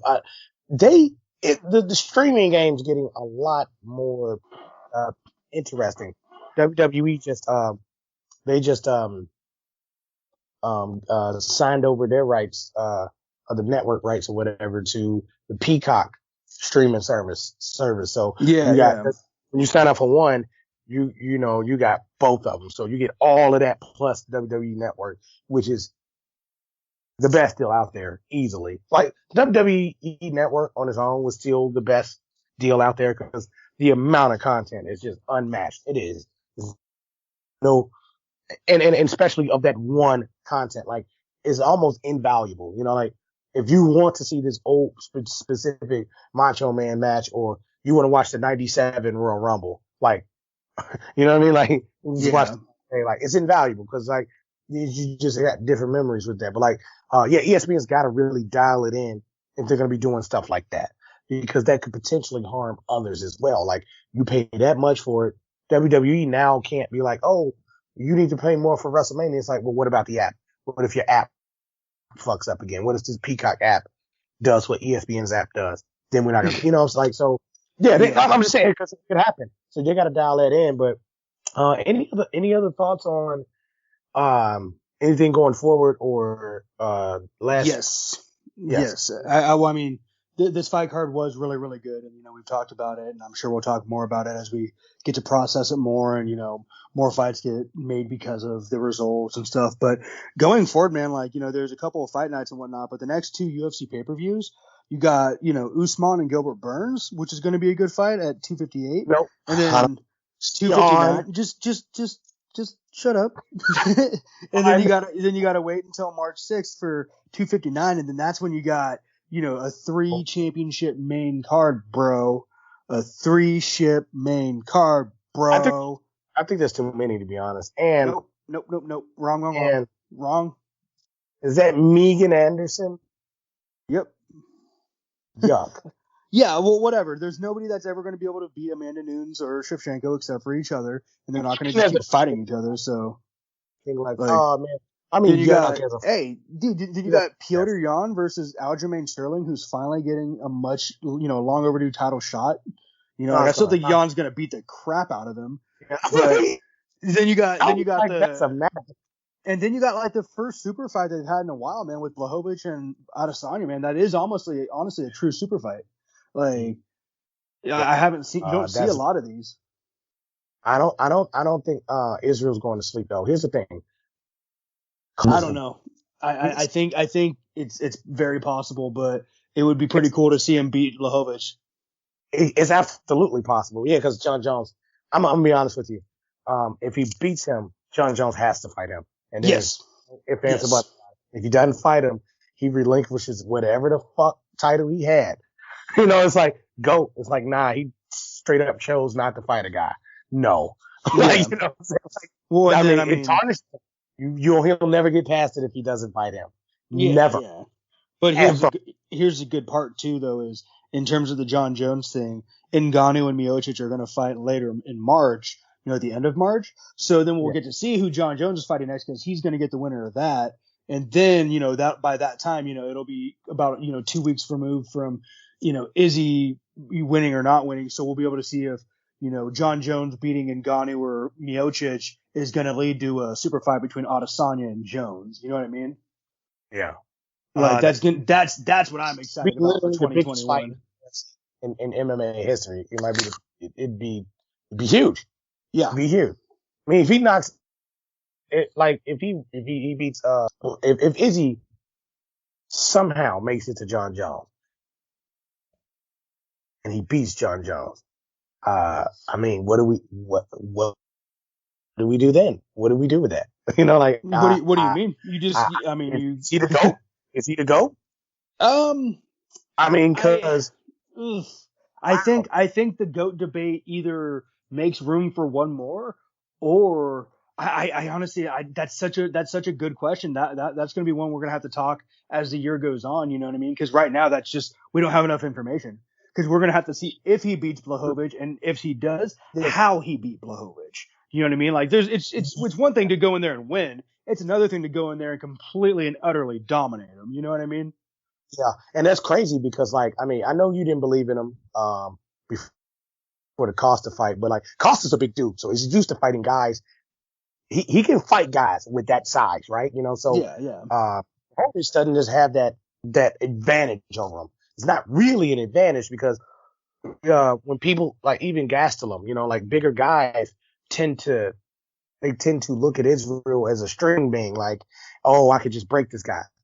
Fuck I no. just Like, I just wonder if Israel Adesanya is going to have to compete with the weight increase in an adverse way. Like, you know, if that extra weight is going to make him slow, even if he's going to hit harder.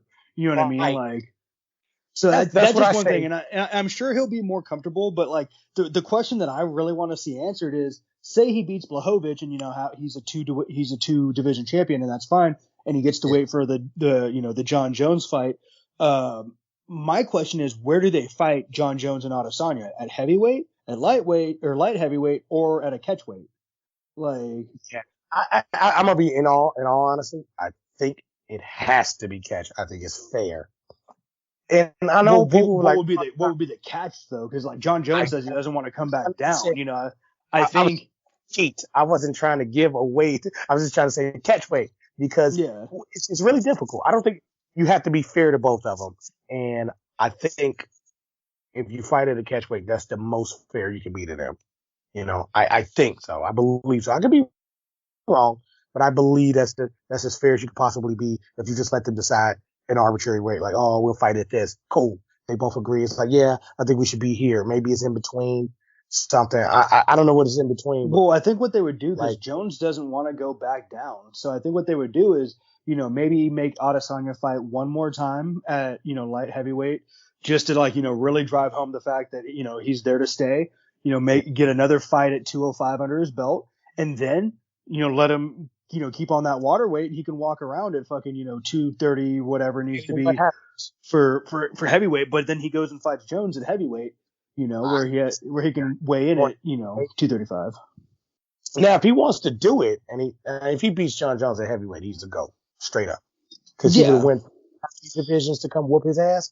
And if he knocks him out, if he knocks Jones out, he's the GOAT. Because he went through like 8 divisions to whoop his ass. Well, yeah, and that's at that point you chase down a GOAT through 3 different divisions. Like, he wouldn't come down and fight you at middleweight, obviously. You couldn't get to him at light heavyweight, you know, before he left. And now, you know, he's in the heavyweight where he can't really run or hide anymore away from you.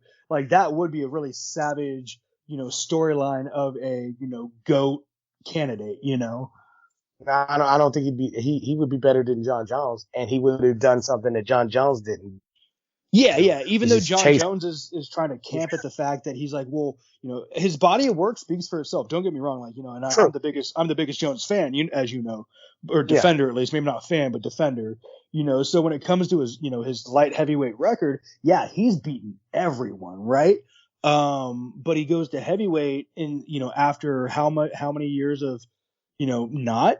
When he could have been, instead of running through the light heavyweight division, he could have gone up or down to middleweight or heavyweight and, you know, made a name there. Like, he honestly could have been a champion more so if he had less off the, you know, out of the cage issues and stuff. And the time is just kind of odd. It's like, well, hey man, you got some people there that could kind of take you out, and now you jump ship. It's like, and I'm not going back down. It's like, yeah, but that's kind of a cop out. Like, if you're the king of it, just be the king of it. You know, like, you knock these 2 punks out, and then you could go. But like, you got people who really, you know, made us look at you like, hey, maybe we ain't who you thought you. Maybe you're not as good as you once were, which is fine. Like you say, his body of work speaks for itself, and he's a phenomenal athlete and will forever be in the GOAT conversation. Can't take that away from him. Problem with that is, with great power comes great responsibility. You the GOAT, you need to be knocking people out that saying that they could do this shit to you. Because if you try to dodge Izzy, we gonna see it, and it's just gonna stain you too bad. I mean, well, and that's the thing too, is that's the best part about what Adesanya is setting himself up for, is like you're chasing them down and you're really calling out like a goat. And like even GSP, Khabib, all those guys, they answer those calls. When you make a good enough case, which in my opinion right now Adesanya is doing, all he needs to do is beat one or two more guys, like, and he's really made the case. Like, yeah. I think we're on a crash course to see one of the best matchups in history. Like, I don't know about how the fight would go otherwise, but I think it would be one of the biggest hypes for a fight ever. I think John Jones would probably tear his legs up, to be honest. I think he, he's got a lot of power. And I think that power is going to come from those kicks. I think is I can't imagine John Jones would take the chance of Izzy just being a better kickboxer than him. So I think it would be taken to the ground, and I think John Jones would hold up against the cage a lot. I think it would be a lot of dirty boxing, a lot of submission tries, a lot of wrestling, a lot of stuff like that. And that's great, whatever, but we all want to see them throw down. But like there's no reason to throw down with somebody that you can just out wrestle. Ask Khabib. Ask GSP. You know what I mean? That's like, true. I think it's going to be very interesting because that lightweight division, I need to be scared of Izzy because he's not going to stay there very long. He's only light heavyweight. Sorry, light. I make that mistake all the time. Right? Yeah. I hate putting the heavy right there, but like, Anyway, the weight increase. I'm always leery about that. When Gustafsson did it, now Jones is doing it, and now Israel's doing it.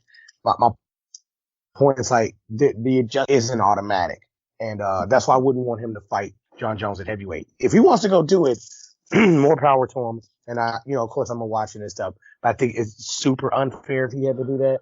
And I think it's unfair to all the fighters. Period. I don't give a fuck what John Jones walks around at. He doesn't fight at heavyweight. It's a big deal. When he comes in here, they have an advantage over him already. It's not the same as like, I'm saying, it's just not the same as the other weight classes. Heavyweight's very different. Very different. You can see a fucking slob come in here and just knock you out, and that's it. That's it. And you ain't gotta, there's nothing to it. It's just like, oh yeah, I knocked him out. Fight over. Like, Mark. I almost said. Well, here's the question for you. You know what I mean? Who do you want to see fight Jones then? Would that be Miocic or Ngannou? Well, Stipe, because just a better matchup, but he's period. I think it'll be a better fight. See, the problem that I have with Stipe, and I don't disagree with what you're going for. Sorry to cut you off, but go ahead. I kind of loaded that question for no, I know. But answered almost because I would have rather him fight like an overring, but that's for different. Yeah. That's for reasons I stated before. I want to be fair. Go ahead. The thing is it would be a better stylistic matchup. Like it'd be a more fun fight to watch. But the thing is I don't think Stipe would be necessarily knocking Jones out. Even if he beat him, I think he would be more outpointing him or something, like outboxing or whatever. Knock him out. I think he could. I think he could. I mean, anyone could. But think about it like this: the way John Jones fights, the way Stipe fights, he's gonna be in there with you, exchanging blows. You don't want to do that because he could just paw at you and knock you out. We saw that. That's the problem. He can take punches. He don't give a fuck about getting knocked out. He fought Ngannou. Okay, he doesn't care about. Here's the thing though. If Daniel Cormier can knock out Stipe, then John Jones can knock out Stipe easy. The thing is Daniel Cormier wanted no part of Francis Ngannou. Not very many people do. Sure. But the thing is think about it this way. Remember how dangerously close John Jones came to losing against Thiago Santos and Dominic Reyes, because they were just hitting him with these fucking power shots and they had all this boxing on him and stuff. And I mean, yeah, John Jones is John Jones, so he's giving it back and doing his thing, of course. But he was getting hit so hard that you can tell it was making a difference. Well, yeah, Stipe is going to hit him like that too, but Francis Ngannou kills everyone. You know, like that would be the ultimate test of his movement and his IQ and his ability to weather a storm. Like he doesn't have any of that. He's not a good fighter. We'll see. Listen. All John Jones has to do is just wrestle him, and that's it. And that's what he's going to do. Wrestle him. That's it. And that's okay. I don't care. Don't get in there if you don't want to get wrestled, right? Because that's what he's going to do. But Ngannou can't fight. He just hits hard. That is it. And Stipe proved you're going to get hit. You need to be able to take the punch, but just wrestle him. And he won't be able to do anything.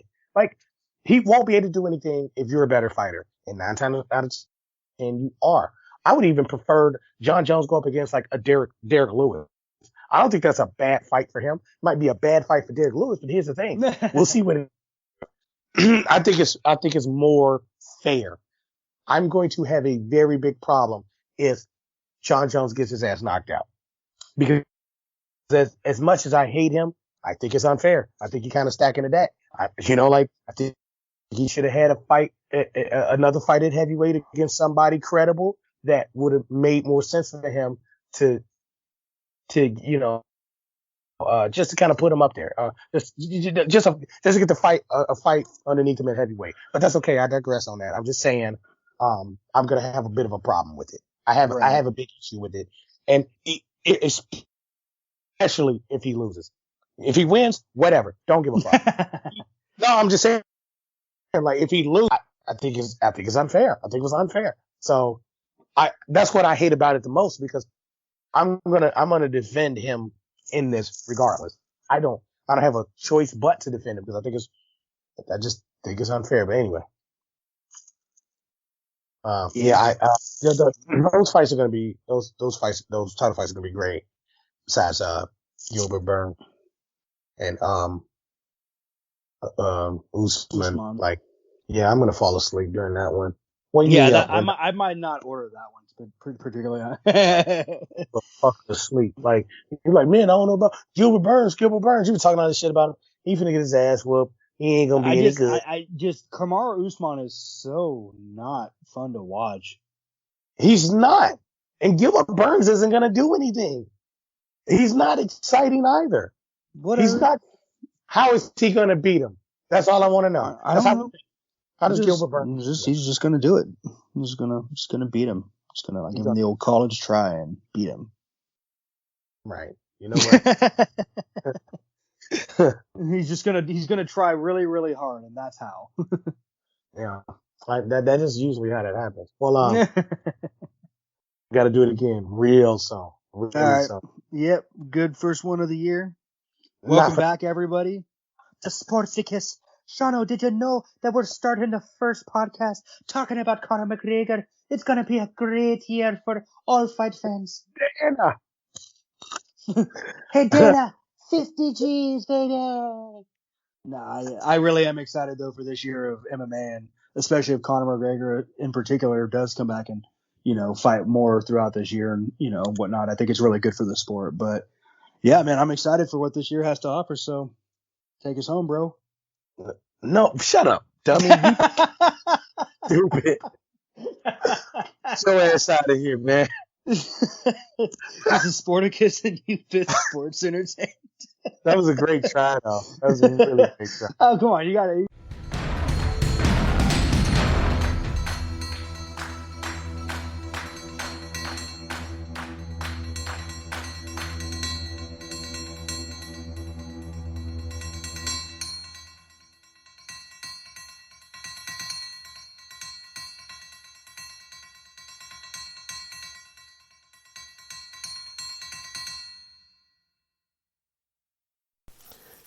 Hey guys, Sporticus is all over social media. You can find us on Rockfin. You can find us on Facebook. You can find us on Anchor, Twitter, and Patreon. All under Sporticus or Sporticus Live. Come holla at us.